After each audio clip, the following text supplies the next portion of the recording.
Sorry po si Interior Secretary John Vic Remulla sa lalaking pinagbulta dahil walang damit pang itaas habang naghahalo ng semento sa harap ng kanyang bahay. Inamin ni Remulla na hindi naging malinaw ang pagpapatupad ng nasabing patakaran. Narito po ang report ni Brian Castillo.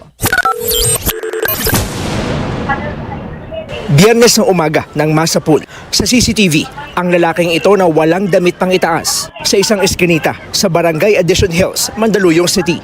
Binubuksan niya ang isang sako ng semento nang magdatingan ang malabatalyong dami ng mga tauhan ng barangay at pulis.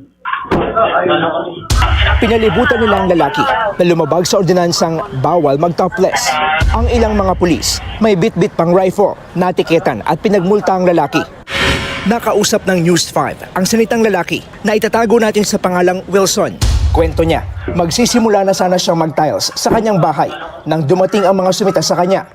Naguba ako ng damit kasi basa-basa na yung sando ko eh. Paglingon ko ganyan, nagulat ako, marami ng pulis dito sa likod. Sinubukan pa raw ni Wilson na makiusap dahil nasa labas lang siya ng kanilang bahay pero hindi siya pinagbigyan. Matinding takot daw ang naramdaman niya at ilang araw siyang di makalabas ng bahay matapos ang insidente. Humihingi ngayon ng paumanhin si DILG Secretary John Vic Remulla kay Wilson. Plano ng kalihim na personal siyang puntahan para makapagpaliwanag at humingi ng pag-unawa. Aminado ang kalihim na mayroon silang mga pagkukulang sa pagpapatupad ng programang Safer Cities Initiative. It was my fault that I did not give clearer instructions on how to do the Safer Cities Initiative. Nagkulang po ako ron. Ang gusto ko lang po, ang tanging hangarin ko ay patahimikin yung mga kalye. Ngunit, dahil sa kakulangan ng aking paliwanag, ay kahit sino na lang basta walang t-shirt ay siyang dinampot.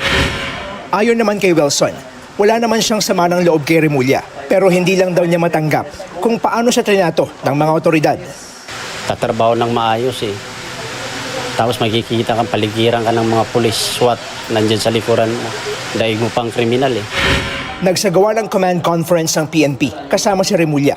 Kabilang sa mga pinag-usapan ang mga pamantayan para sa tamang implementasyon ng programa. Dagdag pa ng kalihim, re-reviewin nila ang mga umiiral na patakaran kaugnay dito upang maiwasan na ang paninita ng walang konsiderasyon. Pati ang mga tauhan ng barangay na sumita sa viral video, gusto rin daw malinawan kung sino lang ba ang dapat nilang sitahin. Hindi, tama yun. Para naman malaman namin kung hanggang saan lang talaga ang dapat namin ulihin at saka ang dapat namin pagbigyan. Lalo na kung maganda naman ang pakiusap. Gate naman ni Remulla, tuloy pa rin ang Safer Cities Initiative.